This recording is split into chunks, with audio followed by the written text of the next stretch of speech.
Hello दोस्तों, स्वागत है आपका फिर से एक नई वीडियो में। तो भाई आज की वीडियो में डिस्कस करने वाले कुछ ऐसे क्वेश्चन एंड आंसर का, अगर आप कॉमेज लेवल पे अगर आप अप्लाई कर रहे हो फॉरेन कंट्री में, या फिर अगर आप इंडिया में भी किसी बड़ी प्रॉपर्टी या 5 स्टार होटल में अगर आप अप्लाई कर रहे हो, तो कुछ ऐसे बेसिक क्वेश्चन हैं जो कि मोस्टली आपको पूछे जाते हैं इंटरव्यू के दौर पे। तो वीडियो को एंड तक जरूर देखना। तो सबसे पहले पूछा जाने वाला जो कॉमन क्वेश्चन है वो है tell me about yourself. तो हर इंटरव्यू लेने वाला सबसे पहले यही क्वेश्चन करता है कि tell me about yourself. तो सिंपली आपको ऐसे आंसर देना है, My name is Vinod. I am from Uttarakhand and I did my school education from there, and I did my hotel management degree or diploma from there, and I have 1 year of experience in Radisson Hotel as a कॉमी 1, कॉमी 2, कॉमी 3 अगर आप किसी भी level पे काम कर रहे हो तो आपको पूरा अपना जन्म कुंडली नहीं बताना है, जैसे पापा का नाम, मम्मी का नाम और आपका गांव। तो ये सब बताने की आपको जरूरत नहीं है। सिंपली आपको ये कुछ बेसिक चीजें आपको बतानी है, बाकी उसके पास आपका रिज्यूम, आपका सी वगैरह तो पूरा होता ही है। तो ये था पहला क्वेश्चन। और दूसरा क्वेश्चन आपसे पूछा जा सकता है कि what do you know about the role of commis in the kitchen. तो कॉमीज लेवल के जो लोग हैं उनका किचन में क्या क्या काम रहता है, क्या क्या काम उनको करने पड़ते हैं। तो इसका आंसर आप सिंपली ऐसे दे सकते हो, जैसे a commis chef support the senior chefs by the preparing ingredients, maintaining cleanliness and ensuring that the kitchen operate smoothly. उसके अलावा आप ये भी बोल सकते हो कि I was responsible for task like chopping vegetables, marinating meats, preparing sauces. I am proficient in the basic kitchen techniques like slicing, dicing and maintaining hygiene during food preparation। तो इस तरह से आप इस क्वेश्चन का आंसर दे सकते हैं। और तीसरा जो सबसे ज्यादा पूछा जाने वाला क्वेश्चन है वो है व्हाट इज द हैसैप। हैसैप क्या है?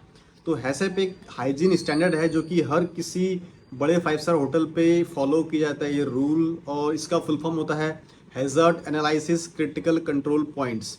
तो यहाँ पे कुछ लोग ये भी पूछ लेते हैं कि how many type of hazard. तो आप सिंपली आंसर दे सकते हैं कि there is 3 type of hazard, biological, physical and chemical. तो सिंपली आप इसका आंसर ऐसे दे सकते हो। और चौथा जो क्वेश्चन आपसे पूछा जा सकता है वो है what is the FIFO. FIFO क्या है? तो फीफो है फर्स्ट इन फर्स्ट आउट। जो भी आपका स्टॉक होता है, जो नया स्टॉक आता है, उस पर डेटिंग और लेबलिंग करके आपको जो पुराना स्टॉक है उसको बाहर निकालना पड़ता है, और जो नया आइटम है उसको आपको फ्रीजर में या फिर किसी भी स्टॉक में आपको अंदर रखना पड़ता है। तो ये है फर्स्ट इन फर्स्ट आउट। ये काम भी कॉमिज लेवल के जो लोग होते हैं उनका रहता है, जो कि स्टॉक में, इन्वेंट्री में आपको काफ़ी इजी होता है, आपका वेस्टेज भी कम होता है इस चीज़ में। तो ये चीज़ आपको ध्यान में रखना पड़ता है कॉमी लेवल के लोगों को। और उसके अलावा आपसे पूछा जा सकता है कि how many type of chopping board, मतलब कलर कोडिंग के बारे में आपसे पूछा जा सकता है कि कौन से कलर के चॉपिंग बोर्ड में कौन सा आइटम आपको कट करना है। तो ये सारी जो बेसिक चीज़ें हैं ये ऑलमोस्ट सभी को पता होती है, जो भी कॉमी लेवल के। टेम्परेचर के बारे में, मतलब जो आपका चिलर का टेम्परेचर कितना होना चाहिए, मिनिमम मैक्सिमम, और आपका जो डीप फ्रीज का टेम्परेचर है वो कितना होना चाहिए। जैसे हमारे जो डीप फ्रीज का टेम्परेचर है वो अबाउ -18 डिग्री होना चाहिए, मतलब -18 डिग्री से ज़्यादा होना चाहिए। अगर उससे कम में चले गया, जैसे 15-16 में आ गया, तो उसके अंदर रखा जो हमारा रॉ आइटम है उस पर बैक्टीरियल ग्रोथ का उस पर चांसेस रहते हैं, तो वो आइटम वहाँ पे खराब हो सकता है। और जो हमारे चिलर का टेम्परेचर है वो बिलो 5 डिग्री होना चाहिए, मतलब 5 डिग्री से कम होना चाहिए, 1 डिग्री और 5 डिग्री के बीच में होना चाहिए। और उसके बाद आपसे पूछा जा सकता है कि what is the cooking temperature. तो कुकिंग टेम्परेचर के अंदर भी मतलब बहुत सारे टाइप्स के जो आइटम है उनको कुक करने का अलग अलग टेम्परेचर होता है। जैसे जो पोल्ट्री आइटम है, जैसे चिकन है, टर्की है, डक है, तो इनको 74 डिग्री के टेम्परेचर पे कुक किया जाता है। और जो ग्राउंडेड मीट है, जैसे पोर्क है, लैम्ब है, इनको 71 डिग्री के टेम्परेचर पे कुक किया जाता है। 75 जो कि कुकिंग टेम्परेचर बोल सकते हो। और इसी के साथ आपसे पूछ सकते हैं कि what is the reheat temperature. तो मतलब ऐसे आपने कोई खाना बनाया, आपने रख दिया उसको, तो आपको दोबारा गर्म करना है, तो कितने डिग्री टेम्परेचर पे आपको उसको गर्म करना चाहिए। तो आप सिंपली कह सकते हो कि the reheat temperature is about 75 degree. उसके अलावा पूछा जाता है कि what is the danger zone, मतलब डेंजर जोन जो है कि वो कौन से डिग्री में आता है।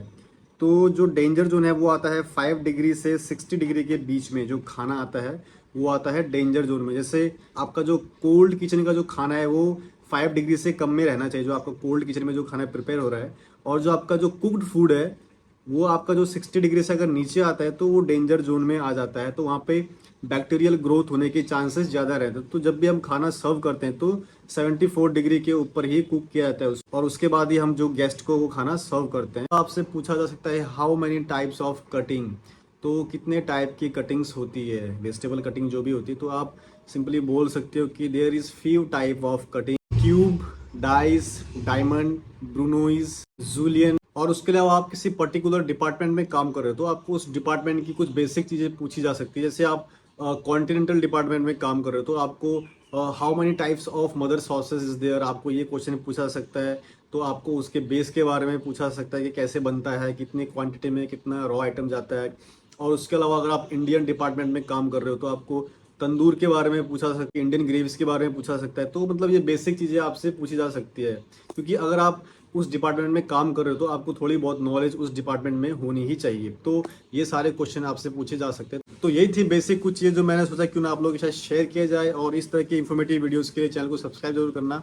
और अगर आपके कोई डाउट या फिर कोई क्वेश्चन हो तो कमेंट सेक्शन में आप पूछ सकते हो, तो मैं पूरी कोशिश करूंगा कि आपके क्वेश्चंस का आंसर दूं।